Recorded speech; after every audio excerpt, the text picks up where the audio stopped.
तो कैसे हो आप लोग। आई नो आप लोग इंजीनियरिंग से बहुत परेशान होंगे। तो आज की इस वीडियो में हम लोग करने वाले एक मॉडल 2 का सबसे इम्पोर्टेंट क्वेश्चन। तो ये क्वेश्चन दोस्तों आप लोगों को 7 मार्क्स के लिए देखने को मिल जाएगा। तो ये दोस्तों सबसे मोस्ट रिपीटेड क्वेश्चन है। तो ये क्वेश्चन क्या है दोस्तों, how many positive integers n can we have form using the digits 3 4 4 5 5 6 7 if we want to exceed 5 million.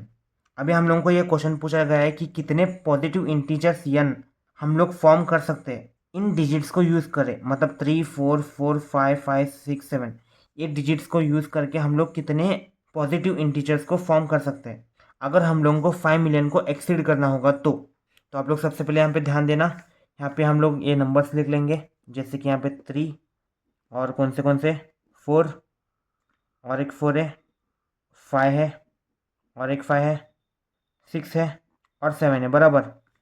अभी डिजिट्स मोर देन 5 मिलियन होने के लिए, डिजिट्स मोर देन 5 मिलियन, तो यहाँ पे इसका फर्स्ट डिजिट क्या होना चाहिए दोस्तों, इसका फर्स्ट डिजिट एक तो 5 होना चाहिए बराबर, एक तो 6 होना चाहिए, एक तो 7 होना चाहिए। अगर ये 4 3 2 1 होगा तो ये नीचे चला जाएगा।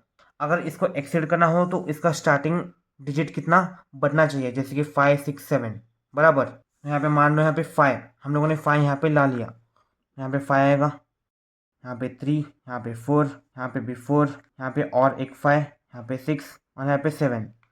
सेकेंड केस में हम लोग यहाँ पे 6 भी ला सकते हैं, यहाँ पे 7 भी ला सकते हैं, बराबर। मतलब हम लोग इन 3 डिजिट्स को लॉक कर सकते हैं। तो सबसे पहले हम लोग क्या करेंगे दोस्तों, now n must be in the form. अभी n किस फॉर्म में होना चाहिए दोस्तों, नाउ की जगह हम लोग हियर लिखेंगे, here n must be in the form.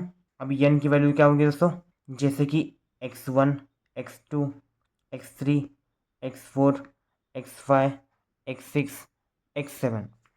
तो ये दोस्तों बेसिकली इन डिजिट्स है 1 2 3 4 5 6 7 x1 to x7, where x1 x2 up to x7 are the given digits.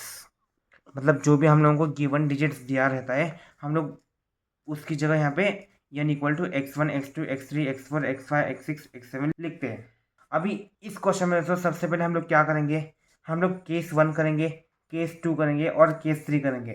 Case 1 में हम लोग सबसे पहले x की वैल्यू 5 करेंगे, केस 2 में हम लोग सबसे पहले x की वैल्यू 6 करेंगे, केस 3 में हम लोग x की वैल्यू 7 करेंगे, ताकि हम लोगों को नंबर ऑफ पॉजिटिव इंटीजर्स मिल सके, ठीक है। तो सबसे पहले हम लोग केस 1 करेंगे, केस 1।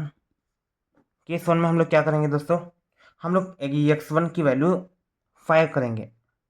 सबसे पहले हम लोग x1 की वैल्यू क्या करेंगे, 5 करेंगे। अब यहाँ पे देखो, अगर हम लोगों ने एक 5 ले लिया तो ये रेस्ट ऑल डिजिट्स क्या होंगे दोस्तों, यहाँ पे 2 4 होंगे, एक 5 6 7 3, बराबर। हम लोग एक स्टेटमेंट लिखेंगे, the rest of the digits has 2 4s। 2 4s का मतलब क्या है, 1 2, हम लोगों के पास 2 4s है, एंड यहाँ पे 1 ईच ऑफ क्या है दोस्तों, 3 5 6 7, 3 5 6 और 7। ये दोस्तों हम लोगों के पास सिर्फ 1 1 है, इसलिए 1 ईच ऑफ 3 5 6 7। मतलब अगर हम लोगों ने यहाँ पे 5 ले लिया, यहाँ पे क्या क्या बचेंगे, 3 4 4 5 6 और 7, बराबर। अगर हम लोगों ने 5 ले लिया स्टार्टिंग, तो therefore the number of such permutation क्या होगा दोस्तों, ये टोटल नंबर कितने होंगे दोस्तों, 1 2 3 4 5 6 फैक्टोरियल डिवाइड बाय कितने रिपीट हो रहे हैं दोस्तों, 4 रिपीट हो रहा है, मतलब 2 टाइम्स रिपीट हो रहा है 4। हम लोग यहाँ पे 2 फैक्टोरियल, ये 1 1 1 1 1 1 1 1, मतलब ये 1 टाइम ही रिपीट हो रहा है, बाकी के सिर्फ 4 टाइम अकेला है जो 2 टाइम्स रिपीट हो रहा है। यहाँ पे देखो, यहाँ पे 2 फैक्टोरियल मतलब 4 2 टाइम्स रिपीट हो रहा है, 1 1 1 1 क्यों लिखा है, मतलब 3 5 6 7 सिर्फ 1 टाइम रिपीट हुआ है, ठीक है। यहाँ पे कैलकुलेटर में देखो, 6 फैक्टोरियल डिवाइड बाय 2 फैक्टोरियल। अगर आप लोग ये 1 फैक्टोरियल नहीं लिखे तो भी चलता है, ठीक है। तो ये आएगा दोस्तों 360, तो केस 1 की वैल्यू दोस्तों हमारे पास आ गई है 360। अभी हम लोग यहाँ पे केस 2 देखेंगे। केस 2 जहाँ पे x1 की वैल्यू होगी 6। जब x1 की वैल्यू 5 होगी तभी हम लोगों के पास वैल्यू आएगा 360। अभी सेकेंड केस में हम लोग x1 की वैल्यू 6 लेंगे। अभी अगर हम लोगों ने x1 की वैल्यू 6 ले ली, यहाँ पे देखो x1 की वैल्यू हम लोगों ने यहाँ पे 6 ले ली, 6 ले ली तो क्या क्या बचेंगे, 3 4 4 5 5 7, 3 4 4 5 5 7 बराबर। तो हम लोग सिंपली क्या लिखेंगे, the rest of the digits has 2 4s and 2 5s, मतलब हम लोगों के पास 2 4 है और 2 5 है बराबर, एंड 1 ईच ऑफ, नहीं तो 3 एंड 7, कौन सा क्या भी लिखो चलेगा।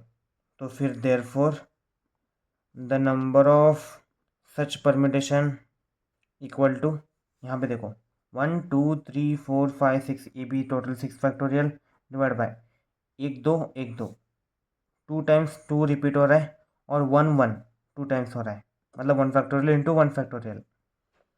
सिंपली अपना कैलकुलेटर निकालो, यहाँ पे 6 factorial divide by 2 factorial into 2 factorial, कितना होगा दोस्तों, 180। तो हमारे केस 2 का वैल्यू कितना आया, 180। सिमिलरली हम लोग केस 3 भी फाइंड करेंगे। केस 3 ये थोड़ा जल्दी जल्दी करेंगे। केस 3 में हमारा x1 का वैल्यू कितना होगा, 7 होगा, मतलब 7 यहाँ पे ले लेंगे और यहाँ पे 6 यहाँ पे डाल के 7 यहाँ पे डालेंगे, इतना ही। 3 4 4 5 5 6, यहाँ पे 4 एक बार रिपीट हो रहा है, 5 एक बार रिपीट हो रहा है। हम लोग क्या लिखेंगे, the rest of the digits has 2 4s and 2 5s and 1 each of, यहाँ पे 3 और 6, 3 एंड 6, ठीक है। तो हम लोग क्या लिखेंगे, therefore the number of such permutation, ये भी दोस्तों सेम ही आएगा क्योंकि 6 फैक्टोरियल डिवाइड बाय, ये देखो टोटल कितने, 1 2 3 4 5 6, अगर हम लोगों ने 7 ले लिया तो टोटल 6 रहेंगे। यहाँ पे 4 एक बार रिपीट हो रहा है और यहाँ पे 5 एक बार रिपीट हो रहा है और 3 वन टाइम है और 6 भी वन टाइम है। तो ये और ये कैलकुलेशन तो दोनों सेम ही आएगा। तो ये भी दोस्तों सिंपली 6 फैक्टोरियल इंटू 2 इंटू 2 180 समझ गए। केस 1 का हमारा आ गया 360, यहाँ पे देख लेना। केस 2 का आ गया हमारा 180, केस 3 का भी आ गया हमारा 180। तो अभी लास्ट में हम लोग क्या करेंगे, फाइनल आंसर के लिए हम लोग क्या करेंगे, 10 the number of Jens of required type. तो हम लोग टोटल करेंगे, केस 1 का 360, केस 2 का 180, केस 3 का भी 180, 180 प्लस 180 360, 360 प्लस 360 720। तो फिर हम लोग लास्ट में एक स्टेटमेंट लिखेंगे, we can form 720 positive integers using the digits 3 4 4 5 5 6 7 if we want to exceed 5 million. समझ गए। तो टोटल नंबर ऑफ इंटीजर्स कितने होंगे दोस्तों, 720। तो आई होप दोस्तों आप लोगों को आज का ये डिजिट्स को यूज़ करके हम लोग पॉजिटिव इंटीजर्स फाइंड कैसे करते हैं वो आप लोगों को समझ में आ गया होगा।